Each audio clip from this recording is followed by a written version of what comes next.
Good morning Bharat. नमस्कार, आप देख रहे हैं गुड मॉर्निंग भारत। मैं हूं आपके साथ साइमा। देश और दुनिया की तमाम बड़ी खबरों, राजनीतिक हलचलों, आर्थिक गतिविधियों, खेल जगत की सुर्खियों और मौसम के ताज़ा अपडेट्स के साथ हम हाजिर हैं। अगले कुछ मिनटों में आपको बताएंगे उन खबरों के बारे में जो आज चर्चा के केंद्र में हैं और जिनका असर आपसे जुड़ा हुआ है।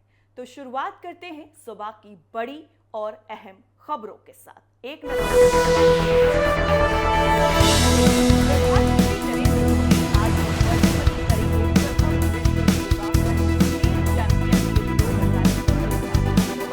गृहमंत्री अमित शाह शिलांग में उत्तर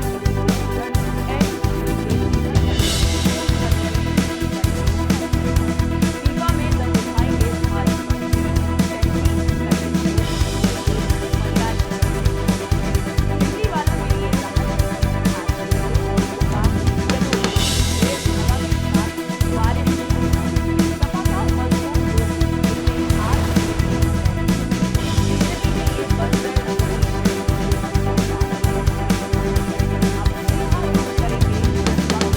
बड़ी खबरों से शुरुआत करेंगे।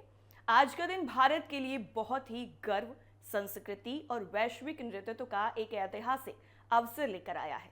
योग की पावन धरती भारत से विश्व को एक नई दिशा देने वाला आयोजन वर्ल्ड योगासन स्पोर्ट्स चैंपियनशिप 2026 आज अहमदाबाद में भव्य रूप से प्रारंभ हो रहा है। इस विशेष अवसर पर देश के यशस्वी प्रधानमंत्री नरेंद्र मोदी वीडियो कॉन्फ्रेंसिंग के जरिए से कार्यक्रम को संबोधित करेंगे। उनका संदेश न केवल खिलाड़ियों का उत्साहवर्धन करेगा, बल्कि योग को वैश्विक खेल और स्वस्थ जीवन शैली के रूप में आगे बढ़ाने की भारत की प्रतिबद्धता को भी सशक्त करेगा। योग केवल शारीरिक व्यायाम नहीं, बल्कि शरीर, मन और आत्मा के संतुलन का विज्ञान है। सदियों पुरानी भारतीय परंपरा आज विश्व के करोड़ों लोगों को स्वास्थ्य, शांति और सकारात्मक ऊर्जा प्रदान कर रही है। इसी विरासत को खेल के रूप में नई पहचान देने का प्रयास है ये विश्व योगासन खेल चैंपियनशिप। आपको बता दें, इस प्रतियोगिता में विभिन्न देशों से आए प्रतिभागी अपनी प्रतिभा, अनुशासन और योग साधना का अद्भुत प्रदर्शन करेंगे। ये आयोजन खेल भावना, सांस्कृतिक आदान प्रदान और वैश्विक एकता का भी प्रतीक बनेगा। भारत के लिए ये अवसर विशेष इसलिए भी है क्योंकि योग को अंतर्राष्ट्रीय मंच पर प्रतिष्ठित करने में देश ने महत्वपूर्ण भूमिका निभाई है। प्रधानमंत्री नरेंद्र मोदी के नेतृत्व में योग आज एक वैश्विक जन आंदोलन का रूप ले चुका है। उनके निरंतर प्रयासों से योग ने दुनिया के हर कोने तक अपनी पहचान बनाई है और करोड़ों लोगों के जीवन में सकारात्मक परिवर्तन लाया है। आज योग की वजह से पूरी दुनिया में देश की पहचान एक अलग स्तर पर होती है और प्रधानमंत्री नरेंद्र मोदी आज जिस तरीके से इस पूरे आयोजन का शुभारंभ करेंगे, वर्चुअली करेंगे। प्रधानमंत्री नरेंद्र मोदी योग से जुड़े हुए ये तमाम जो आज घटनाक्रम हैं वो होने वाले हैं और इस पर पूरे देश की निगाहें भी टिकी होने वाली हैं। इसके साथ ही आपको ये भी बता दें कि लगातार जिस तरह से योग का जो क्रेज़ है वो लोगों के अंदर बढ़ रहा है, ऐसे में प्रधानमंत्री नरेंद्र मोदी योग की वजह से नई सौगात देने जा रहे हैं। वर्चुअली आज बड़ा यहाँ पर आयोजन होने वाला है जिसमें प्रधानमंत्री नरेंद्र मोदी खुद भी वर्चुअली हिस्सा लेंगे। रुख करते हैं अगली खबर की तरफ। केंद्रीय गृह मंत्री अमित शाह 4 जून को यानी आज शिलांग में उत्तर पूर्वी परिषद यानी NEC के 73वें पूर्ण अधिवेशन की अध्यक्षता करेंगे। बैठक में पूर्वोत्तर क्षेत्र के विकास से जुड़े कई महत्वपूर्ण मुद्दों पर चर्चा होगी। अधिकारियों के मुताबिक बैठक में पर्यटन, कृषि, बागवानी और निवेश को बढ़ावा देने जैसे विषय प्रमुख रूप से शामिल होंगे। आपको बता दें, आज आयोजित पूर्व पूर्ण अधिवेशन बैठक में बांस, अगरवुड, अष्टलक्ष्मी दर्शन और अन्य प्रमुख परियोजनाओं की समीक्षा की जाएगी। इसके साथ ही पूर्ण अधिवेशन में अलग अलग क्षेत्रों के विकास के लिए गठित मुख्यमंत्रियों की उच्च स्तरीय टास्क फोर्स की प्रगति पर भी चर्चा होगी। बैठक में पर्यटन, कृषि और बागवानी, निवेश, संवर्धन, दूध, अंडे, मछली और मांस उत्पादन में आत्मनिर्भरता, खेलों को बढ़ावा देने और आर्थिक गलियारों के विकास पर प्रस्तुतियां भी दी जाएंगी। इसके अलावा बुनियादी ढांचे, कनेक्टिविटी, हथकरघा और हस्तशिल्प क्षेत्र के विकास पर भी विचार विमर्श किया जाएगा। बैठक में पूर्वोत्तर विकास मंत्रालय डोनर की प्रमुख योजनाओं और कार्यक्रमों की भी समीक्षा की जाएगी। इसमें नॉर्थ ईस्ट इन्वेस्टमेंट समिट और बैंकर्स कॉन्क्लेव के परिणामों पर भी चर्चा होगी। युवा विकास, पर्यटन, लॉजिस्टिक्स और क्षेत्र की विशिष्ट पहचान वाली परियोजनाओं यूएसपी की प्रगति की भी समीक्षा की जाएगी। बैठक में आपको बता दें कि नॉर्थ ईस्ट विजन प्लान 2047 पर भी विचार किया जाएगा। इस योजना का उद्देश्य भारत की स्वतंत्रता के 100 वर्ष पूरे होने तक पूर्वोत्तर क्षेत्र को आर्थिक विकास, कनेक्टिविटी, नवाचार, स्थिरता और सांस्कृतिक समृद्धि का प्रमुख केंद्र बनाना है। आज गृह मंत्री अमित शाह इस पूरे मामले पर साथ ही बैठक करने वाले हैं और तमाम जो सौगात है वो यहाँ पर देने वाले हैं। आज का जो दिन है वो बेहद ही खास है। उत्तर से लेकर के नॉर्थ तक तमाम जगहों पर बड़ी अहम बैठकें होने वाली हैं, जिसमें गृह मंत्री अमित शाह आज भाग लेंगे। शिलोंग से लेकर के त्रिपुरा तक आज गृह मंत्री अमित शाह इस तरीके से आज इस पूरे मामले पर आज बैठक करने वाले हैं। बुलेटिन में अगली खबर का रुख करेंगे, जहां पर कांग्रेस की उत्तराखंड प्रभारी कुमारी शैलजा ने सीधा कांग्रेस नेता राहुल गांधी के 4 जून से उत्तराखंड के 2 दिवसीय दौरे पर आने की घोषणा की है। आपको बता दें, उन्होंने इस दौरे को लेकर कार्यकर्ताओं और स्थानीय जनता में भारी उत्साह देखने को मिल रहा है, ये कहा है। इसके साथ ही यहां पर एक होटल में आयोजित एक पत्रकार वार्ता में बोलते हुए कांग्रेस की उत्तराखंड प्रभारी कुमारी शैलजा ने कहा कि राहुल गांधी अपने दौरे की शुरुआत अल्मोड़ा में एक जनसभा से करेंगे, जिसके बाद वो पौड़ी और कोटद्वार के कार्यक्रमों में भी शामिल होंगे। परसों यानी 5 जून को वो दून में एक रैली को भी संबोधित करेंगे। कांग्रेस नेता शैलजा ने यह दावा करते हुए कहा है कि इस बार जनता भाजपा के 10 साल के शासन को खत्म करने का मन बना चुकी है। प्रेस वार्ता में कांग्रेस प्रभारी शैलजा ने राहुल गांधी के पूरे कार्यक्रम की जानकारी दी। उन्होंने बताया है कि 4 जून को अल्मोड़ा में विशाल रैली करने के बाद राहुल गांधी पौड़ी के लिए रवाना होंगे। पौड़ी में वो पूर्व सैनिकों के साथ एक विशेष चर्चा सत्र में भाग लेंगे और उनकी समस्याओं को भी सुनेंगे। इसके बाद वो कोटद्वार जाएंगे। इसके अगले दिन वो दून और एक और बड़ी जनसभा को संबोधित करेंगे। कुमारी शैलजा ने यह भी बताया है कि कांग्रेस कार्यकर्ताओं में तो उत्साह है ही, साथ ही जब हम बाजार में जनसंपर्क कर रहे थे तो आम लोगों को भी हमसे बहुत गर्मजोशी और जोशो खरोश के साथ मिल रहे थे। लोगों का साफ कहना है कि वो इस बार बदलाव चाहते हैं। देखिए, राहुल गांधी का ये जो देवभूमि में जाना है, ये सियासी तौर पर भी बेहद ही अहम माना जा रहा है।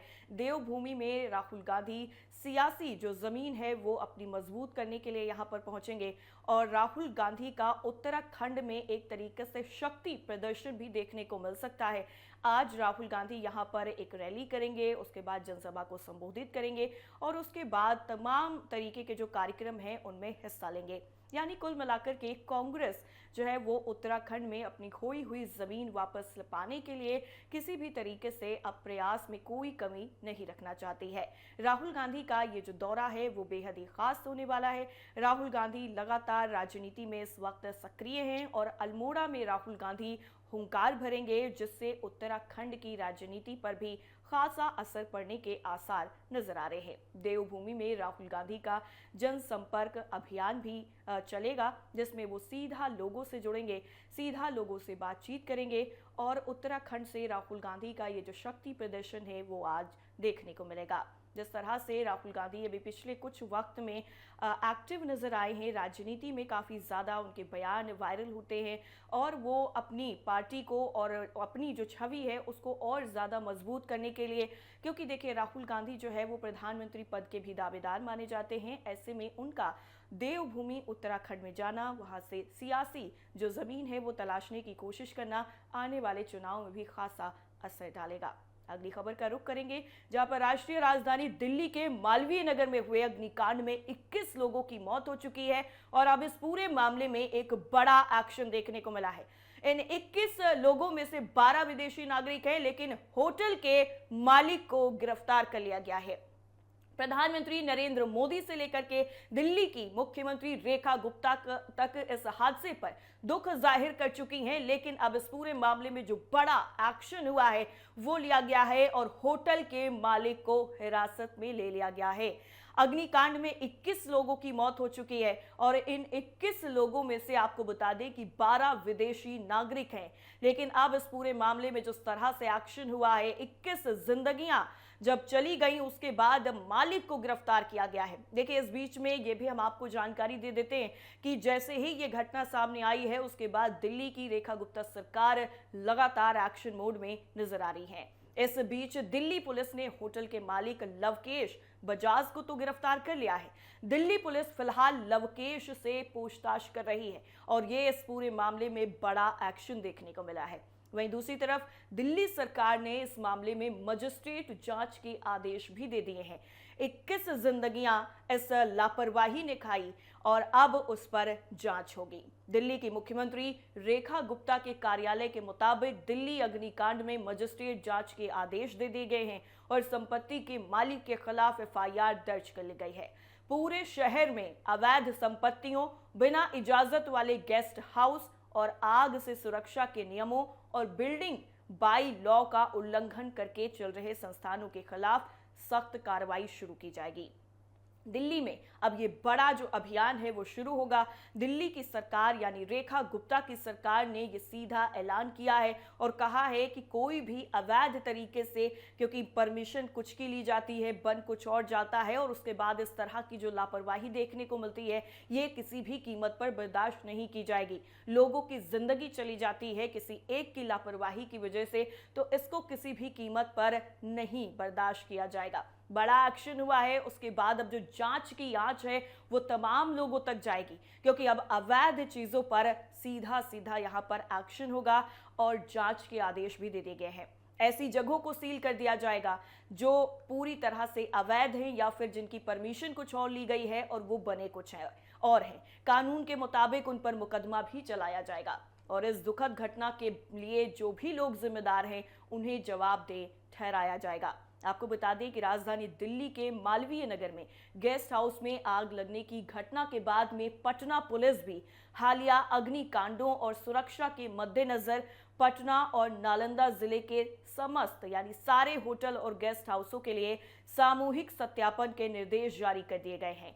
देखिए, एक तरफ राजधानी दिल्ली में ये बड़ा भीषण अग्निकांड हुआ जिसमें बड़ी लापरवाही यहां पर देखने को मिली है। मालिक को गिरफ्तार कर लिया गया है और अब इस पूरे मामले में आगे की जो जांच है वो चल रही है। इस बीच में इस अग्निकांड से सबक लेते हुए तमाम राज्यों में भी इस पूरे मामले को देखते हुए जो अलर्ट है वो जारी कर दिया गया है कि किसी भी तरीके की कोई भी लापरवाही ना देखने को मिले।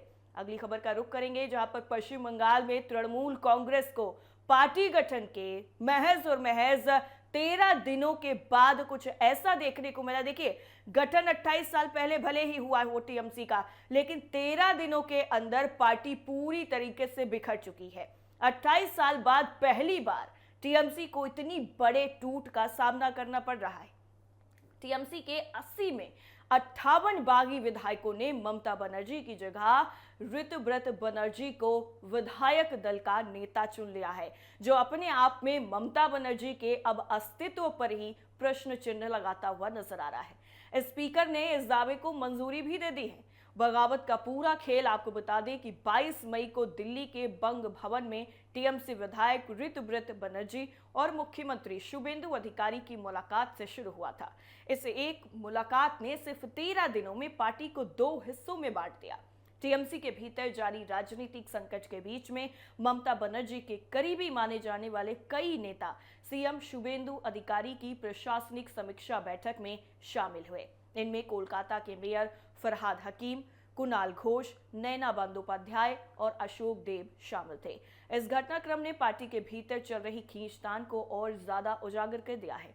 राजनीतिक उठापटक के बीच में कलकत्ता हाईकोर्ट ने केएमसी को अभिषेक बनर्जी के रिश्तेदार अमित बनर्जी और लीप्स एंड बाउंड्स कंपनी को नया नोटिस जारी करने का भी निर्देश दे दिया। यहाँ पर दोहरा जो झटका है वो टीएमसी को लगता हुआ नजर आया है, क्योंकि जो पूरा मामला है वो काली घाट पर मौजूद उस इमारत से जुड़ा हुआ है जहां पर अभिषेक बनर्जी रहते हैं। कोर्ट ने केएमसी को 1 हफ्ते में विस्तृत नोटिस भेजने और याचिकाकर्ताओं को 3 हफ्ते में जवाब देने का भी आदेश दिया है।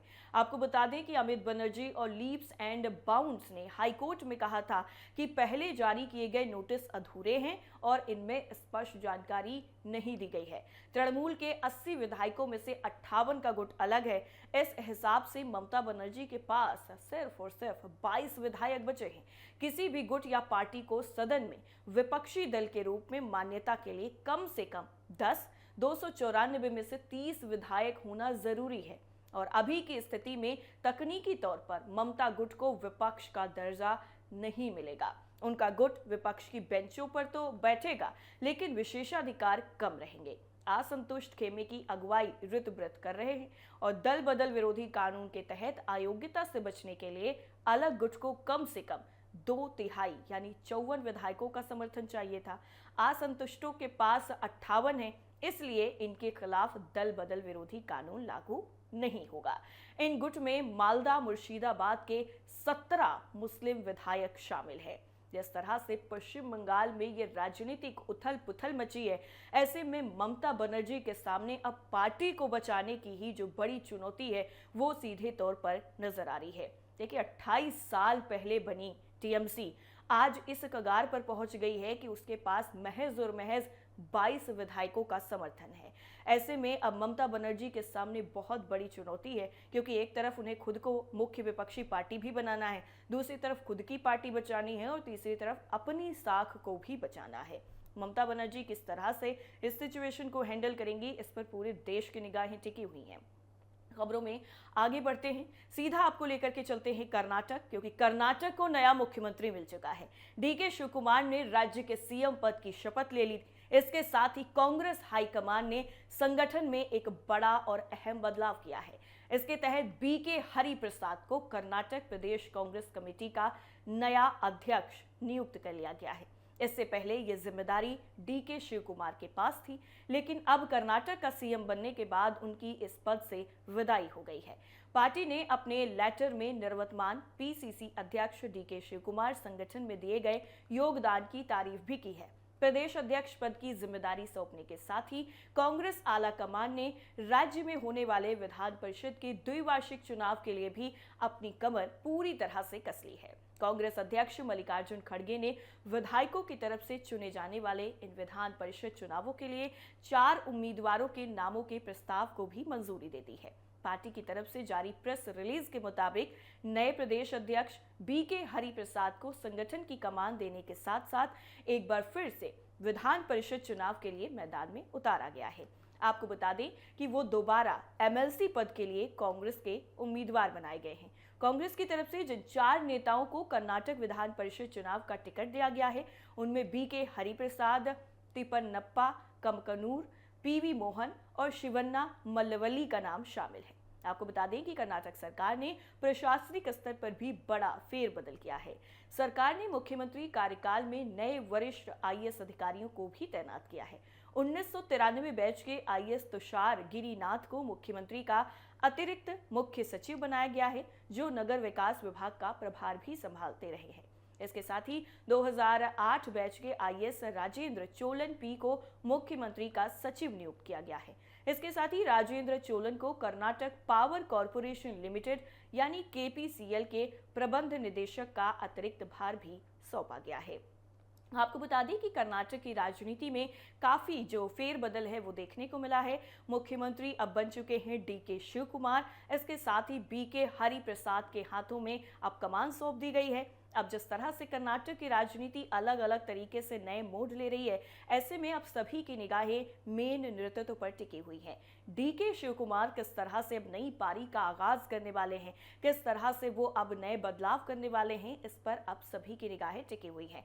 और कांग्रेस ने जिस तरह से इस पूरे मामले पर जो प्रतिक्रियाएं दी है, कांग्रेस ने जो भरोसा जताया है, वो सीधे तौर पर दिखाता है कि डीके शिवकुमार का जो नेतृत्व है वो कितना ज्यादा मजबूत है। अब जरा आपको लेकर के चलते हैं भारत से थोड़ा बाहर। देखिए, अमेरिका और ईरान में बढ़ते सैन्य तनाव के बीच में अब अमेरिकी राष्ट्रपति डोनाल्ड ट्रंप को अपनी ही संसद में काफी बड़े झटके लग रहे हैं और उनका इन्हें सामना भी करना पड़ रहा है। आपको बता दें कि अमेरिकी संसद के निचले सदन हाउस ऑफ रिप्रेजेंटेटिव्स ने ईरान के खिलाफ युद्ध रोकने के प्रस्ताव को अपनी मंजूरी देकर के यहां पर डोनाल्ड ट्रंप को बहुत बड़ा झटका दिया है। डेमोक्रेटिक पार्टी के नेतृत्व में लाए गए इस प्रस्ताव का मकसद बिना संसद यानी कांग्रेस की इजाजत के ईरान के खिलाफ किसी भी तरह के युद्ध पर रोक लगाना था। इस दौरान वोटिंग से साफ हो गया है कि ईरान के साथ युद्ध की आशंका को लेकर अमेरिकी सांसदों में चिंता काफी ज्यादा बढ़ गई है। खास बात यह भी है कि राष्ट्रपति डोनाल्ड ट्रंप की अपनी पार्टी यानी रिपब्लिकन पार्टी के सांसदों ने भी ईरान जंग पर पाला बदल लिया है और यहां पर डोनाल्ड ट्रंप को डबल झटका लगा है। आपको बता दें कि एक तरफ लगातार अमेरिका में डोनाल्ड ट्रंप के खिलाफ जो लोग हैं वो नजर आ रहे हैं, लेकिन अब उनकी ही पार्टी के नेताओं ने संसद में उनका साथ छोड़ दिया। डेमोक्रेटिक पार्टी के नेतृत्व में लाए गए इस प्रस्ताव का मकसद बिना संसद यानी कांग्रेस की इजाजत के ईरान के खिलाफ किसी भी तरह के युद्ध पर रोक लगाना था। इस दौरान वोटिंग से साफ हो गया है कि ईरान के साथ युद्ध की आशंका को लेकर अमेरिकी सांसदों में चिंता काफी ज्यादा बढ़ गई है।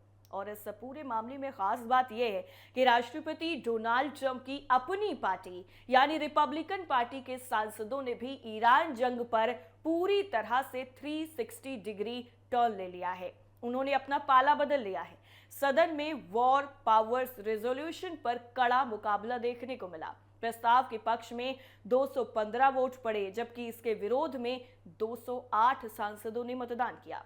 हालांकि दोनों सदनों में ट्रंप की रिपब्लिकन पार्टी के पास मामूली बहुमत है, लेकिन इसके बावजूद ट्रंप इस प्रस्ताव को रोकने में पूरी तरह से नाकाम रहे, वो फेल हो चुके हैं। इस वोटिंग के दौरान रिपब्लिकन पार्टी के 4 सांसदों ने अपनी ही पार्टी के रुख के खिलाफ जाकर डेमोक्रेट्स के पक्ष में वोट डाला है, जिसने अब यहां पर राष्ट्रपति डोनाल्ड ट्रंप की मुश्किलों में और ज्यादा इजाफा कर दिया। आपको बता दें कि कांग्रेस में ट्रंप के लिए ये किसी बड़े झटके से कम नहीं है, क्योंकि संसद के जानकारों का ये कहना है कि ये वोटिंग फिलहाल काफी हद तक प्रतीकात्मक है और इस प्रस्ताव को कानूनी रूप से प्रभावी बनाने के लिए अभी इसे अमेरिकी संसद के ऊपरी सदन यानी सीनेट से भी पास कराना होगा। इसके बाद में अगर ट्रंप इस प्रस्ताव पर वीटो लगा देते हैं तो उस वीटो को बेअसर करने के लिए दोनों सदनों में 2/3 बहुमत की जरूरत होगी, जो कि बहुत मुश्किल है। हालांकि ये फैसला काफी ज्यादा अहम माना जा रहा है, क्योंकि संसद में युद्ध के अधिकारों को सीमित करने वाले 3 प्रस्ताव पेश किए गए थे, लेकिन वो बेहद ही कम अंतर से फेल हो गए, नाकाम हो गए। इसके अलावा पिछले महीने अमेरिकी सीनेट ने भी एक प्रक्रियात्मक वोटिंग के दौरान इसी तरह के एक प्रस्ताव को आगे बढ़ाया था। आपको बता दें कि सीनेट में भी ये 7 बार की नाकाम कोशिशों के बाद कामयाब हुई थी। यानी कुल मिलाकर के अगर देखा जाए तो यहाँ पर सीधे तौर पर राष्ट्रपति डोनाल्ड ट्रंप को बड़ा झटका लगता हुआ नजर आया है। देखिए, ईरान और अमेरिका के बीच में जो रिश्ते अभी बने हुए हैं, जिस तरह से एक दूसरे पर जो अटैक है वो लगातार जारी है। ऐसे में सिर्फ और सिर्फ अमेरिका ही नहीं, पूरी दुनिया इससे परेशान है। सिर्फ भारत पर इसका असर नहीं पड़ रहा है, पूरी दुनिया गैस की किल्लत से, एलपीजी की किल्लत से, डीजल पेट्रोल की किल्लत से, तमाम तरीके की जो परेशानियां हैं उनको झेल रही है। ऐसे में डोनाल्ड ट्रंप अपनी शर्तों पर अड़े हुए हैं, ईरान अपनी शर्तों पर अड़ा हुआ है। अब इन दोनों देशों की जो ये आपसी मतभेद हैं, जिस तरह से ये युद्ध शुरू हुआ था, हालांकि डोनाल्ड ट्रंप ने इजराइल को जरूर इस पूरे मामले में भी हाल ही में फटकार लगाई थी, लेकिन ये फटकार सिर्फ और सिर्फ दिखाने के लिए थी, या फिर इसके पीछे कोई रणनीति थी, या फिर इसको लेकर के कोई नया जो प्लान है वो राष्ट्रपति डोनाल्ड ट्रंप की तरफ से बनाया गया, वो देखना बेहद ही अहम होगा। लेकिन इसी बीच में अगर हम अमेरिकी राष्ट्रपति डोनाल्ड ट्रंप की सियासी ताकत की बात करें तो उनके खुद की पार्टी के जो नेता हैं वो उनका समर्थन करते हुए नजर नहीं आ रहे हैं, जो डोनाल्ड ट्रंप के लिए बेहद ही मुश्किल भरा हो सकता है। डोनाल्ड ट्रंप लगातार अपनी ही जनता का विरोध झेल रहे हैं। ऐसे में अब उनकी पार्टी के नेताओं ने भी खुलकर संसद के अंदर उनका विरोध जता दिया है और बता दिया है कि अब वो ईरान और अमेरिका के बीच में इस युद्ध को और ज्यादा झेलने के मूड में बिल्कुल भी नहीं है। और अगर डोनाल्ड ट्रंप को ये बिल्कुल सीधा संदेश मिल गया है कि उनकी पार्टी के नेता ही अब उनके खिलाफ हो गए हैं, तो क्या डोनाल्ड ट्रंप का जो रुख है वो बदलेगा? क्या वो ईरान के साथ जो शर्तें हैं उसकी उनको मान करके वो अब इस युद्ध को समाप्ति की तरफ लेकर के जाएंगे, या फिर ईरान अमेरिका की शर्तें मान करके इस युद्ध को खत्म कर देगा। क्योंकि फिलहाल के लिए अभी जो सिचुएशन बनी हुई है, डोनाल्ड ट्रंप कहीं ना कहीं पूरी तरीके से बैकफुट पर नजर आ रहे हैं। चाहे वो अमेरिका के अंदर की बात कर ले या फिर बाहरी देशों की बात कर ले, कहीं पर भी है डोनाल्ड ट्रंप के नेतृत्व को लेकर के जरूर सवाल उठ रहे हैं। अमेरिका जो सबसे शक्तिशाली देश है, अब ऐसे में यहाँ पर जो डोनाल्ड ट्रंप है उनके कंधों पर जो बड़ी जिम्मेदारी है वो सीधे तौर पर नजर आ रही है। अब डोनाल्ड ट्रंप क्या फैसला लेंगे, इस पर सभी की निगाहें टिकी हुई हैं। फिलहाल इस बुलेटिन में बस इतना ही। देश दुनिया की हर बड़ी खबर और ताज़ा अपडेट्स के लिए बने रहिए गुड मॉर्निंग भारत के साथ। आप अपना और अपने परिवार का ख्याल रखिए। दिन की शुरुआत सकारात्मक सोच और नई ऊर्जा के साथ कीजिए। नमस्कार, शुभ प्रभात, जय हिंद।